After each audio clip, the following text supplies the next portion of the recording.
14장 말씀은 예루살렘에 다윗이 왕궁을 이제 건축하는 이야기가 기록되어 있습니다. 왕궁을 건축할 때 가장 큰 도움을 주었던 사람이 바로 두로 왕 히람이었다라고 말씀합니다.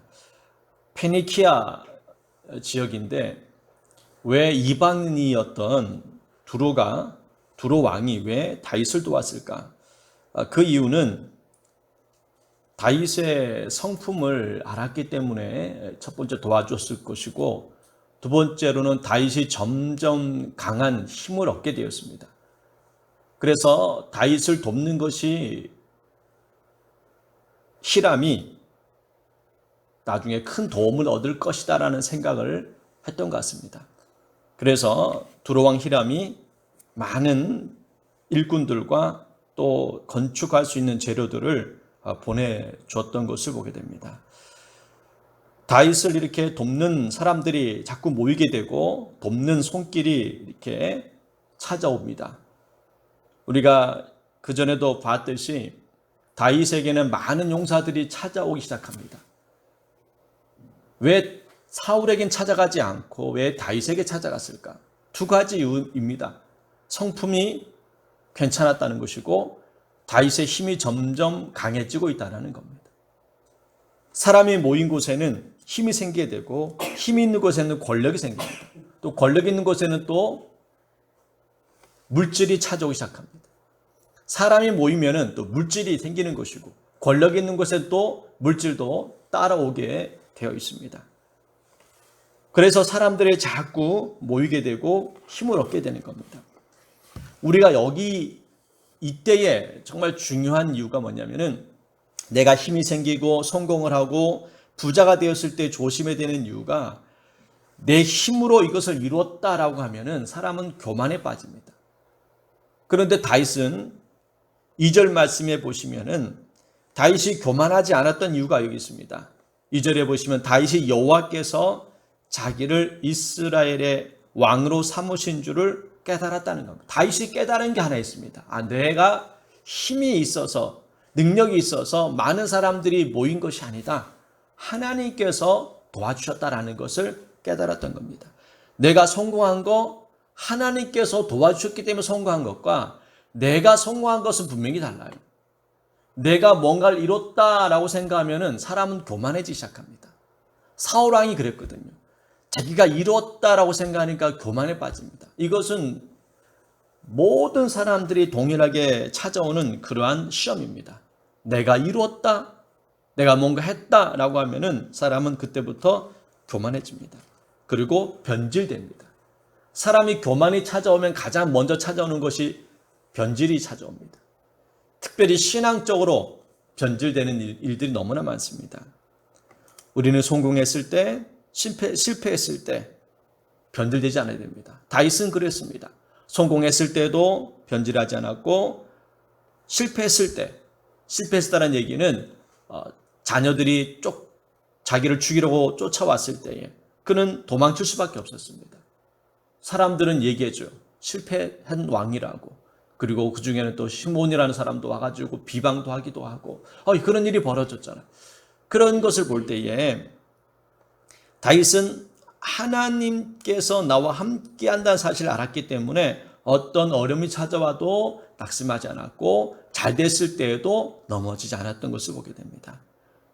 오늘 이 14장을 통해서 크게 두 가지의 이야기가 나온 첫 번째는 다윗이 이렇게 성공한 것은, 승리한 것은, 잘된 것은 하나님께서 다윗에게 베풀어 주신 은혜가 있었기 때문에 그것을 깨달았기 때문에 그가 점점 승리한 삶을 살아가는 것이고, 두 번째 이유는요, 10절 말씀과 14절 말씀에 있는 것처럼 다윗이 이제 블레셋이 쳐들어왔을 때 가장 먼저 한 것이 뭐냐면은 하나님께 물어 이르되라고 이렇게 10절 말씀에 기록되어 있고, 또 이제 전쟁에서 승리했는데 또 블레셋이 쳐들어왔습니다. 14절 말씀에 보면은 다윗이 또 하나님께 묻자온대라는 말씀.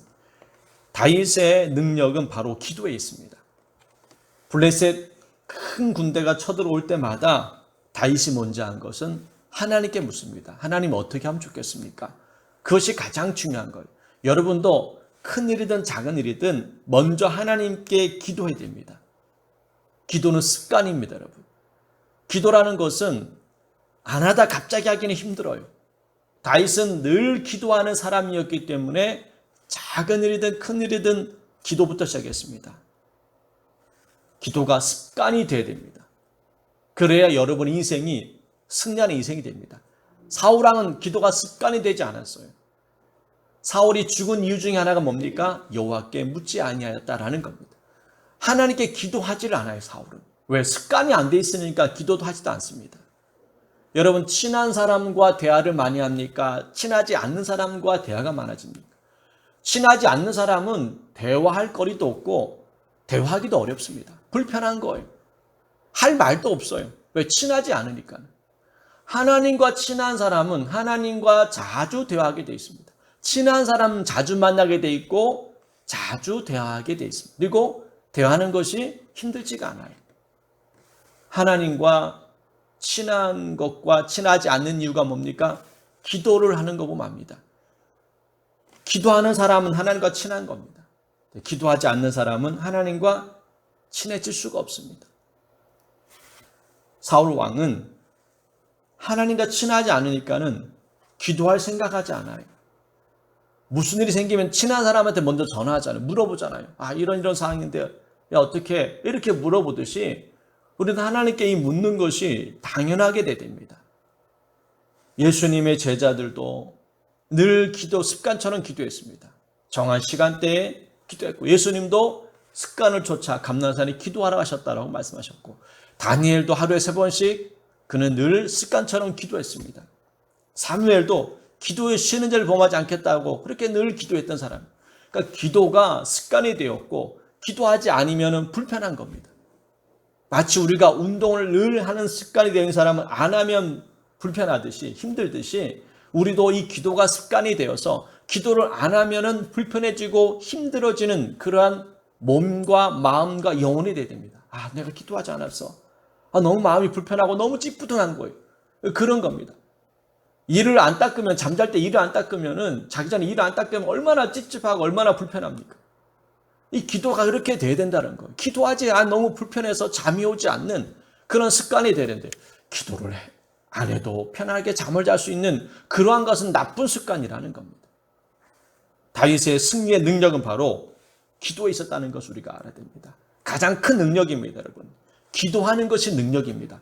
권력 가진 게 능력이 아니라 다윗의 능력은 바로 기도를 하는 사람이었고 그리고 그가 기도를 하다 깨달은 겁니다. 아, 내가 이렇게 잘된 것, 잘난 것, 성공한 것, 승리한 것은 결국 하나님께서 함께 하셨구나 라는 겁니다. 15절에 보면 이렇게 얘기합니다. 주님께서 말씀합니다. 너보다 하나님이 앞서 나아가서 라고 얘기합니다. 나가서 싸우라. 너보다 하나님이 앞서 나가서 싸우겠다라고 주님께서 다윗에게 주신 말씀이에요. 하나님도 가까이 하고 싶은 사람이 있습니다. 왜? 하나님은 감정 있는 분이거든요. 나를 사랑하는 자가 나의 사랑을 입을 것이다 라고 말씀하셨습니다. 그러니까 하나님도 감정이 있으신 분이에요. 우리가 감정 있는 이유가 뭡니까? 하나님은 감정이 있으신 분이기 때문에 그렇습니다. 하나님을 더 좋아하는 사람들이 성경에 보면 하나님 다 좋아하시죠. 그러나 특별히 더 관심을 가지고 좋아하는 사람이 있다라는 것을 우리가 성경을 통해서 우리가 깨닫게 되잖아요. 하나님은 공평하신 하나님, 물론 공평하십니다. 구원에 이르러서는 공평하죠. 그러나 하나님을 더 사랑하는 사람들이 분명히 성경에는 나와 있습니다. 그런 것을 볼 때 우리는 하나님께 그 사랑을 더 많이 깨닫기 위해서 더 기도해야 됩니다. 기도는 하나님 가까이지게 만드는 거예요. 하나님의 마음을 아는 것이고 하나님의 도움을 얻는 겁니다. 여러분도 누구 도와줄 때 가까이 사람 도와주지 멀리 나와 별 친하지 않은 사람 도와주는 경우가 있습니까? 그런 경우는 극히 드물어요. 하나님의 은혜가 여러분 가운데 임하기를 주의 이름으로 축복합니다. 그러기 위해서 우리가 이와 같이 기도를 하는 습관을 가져야 됩니다. 말씀을 정리해 보겠습니다. 오늘 14장은 이렇게 다윗이 많은 도움을 얻게 되는 이유가 결국 기도였다라는 것을 다시 한번 깨닫게 되고 그리고 이방 왕이었던 두로왕 히람도 왕궁을 짓는 데 많은 물질을 도와줍니다. 또 사람까지 보내서 왕궁을 짓는 데 돕는 역할을 합니다. 이 모든 것이 능력이 있어서가 아니라 하나님께서 허락하신 은혜였다라는 것을 깨달았다는 겁니다. 여러분도 어떤 은혜 가운데 내가 들어갔을 때 하나님의 은혜임을 알아야 됩니다. 내가 이렇게 열심히 살았으니까, 물론 열심히 산 것도 물론 있겠죠. 그렇지만은 하나님께서 나에게 은혜를 베풀어 주셨구나. 이것을 잊지 않으셔야 됩니다. 그래야 교만하지 않고 딴 생각 들지 않습니다. 내가 이렇게 된 것은 누가 도와줘서 됐다 그러면은 교만할 수가 없잖아요. 내가 스스로 됐다 그러면은 사람은 교만해지거든요. 근데 누가 도와줘서 내가 이렇게 됐다 그러면은 그 도와준 사람이 고마운 거예요. 다윗은 그것을 알았던 겁니다. 하나님이 너무 고마운 거예요. 내가 이렇게 된 것 하나님께서 도와주셨구나. 여러분도 하나님께서 도와주셨다라는 사실을 알고 그래야 하나님의 도움이 계속적으로 찾아오는 겁니다. 내가 누굴 도와줬는데 그 사람이 도와준 사람 얘기 안 하고 내가 이렇게 열심히 해서 성공했습니다 하면은 그 사람이 다음에 도와줄까 안 도와줄까요? 사람은 안 도와주겠죠. 괘씸한 놈. 내가 이렇게 도와줘서 성공했는데 지금 자기 스스로 됐다고 그러면 이 마음이 얼마나 괘씸합니까? 여러분도 겸손히 주님 바라보며 하나님의 은혜 안에서 오늘 하루도 기쁨을 누리시고 기도를 통해 응답 받으시기를 주의 이름으로 축복합니다. 기도하겠습니다. 하나님 은혜 감사를 드립니다. 다윗이 깨달은 것이 바로 하나님께서 나를 도와주셨다는 것을 깨달았기에 그가 교만하지 않고 겸손히 주의 일들을 감당합니다. 특별히 다윗이 가장 큰 능력 기도했던 것을 다시 한번 깨닫게 됩니다. 무슨 일이 생길 때마다 다윗은 하나님께 묻고 기도했기에 하나님께서 앞서 나가셔서 그 모든 문제를 해결해 주시는 모습을 보게 됩니다. 하나님 우리 인생 가운데 혹시 어렵고 힘든 일이 생길 때마다 또한 좋은 일이 생길 때마다 주님 앞에 감사 기도하고 또 간절히 기도함으로 말미암아 승리하는 삶을 살 수 있도록 우리를 붙들어 주시옵소서. 이 모든 것 하나님의 은혜임을 잊지 않게 하여 주시옵소서. 예수님의 이름으로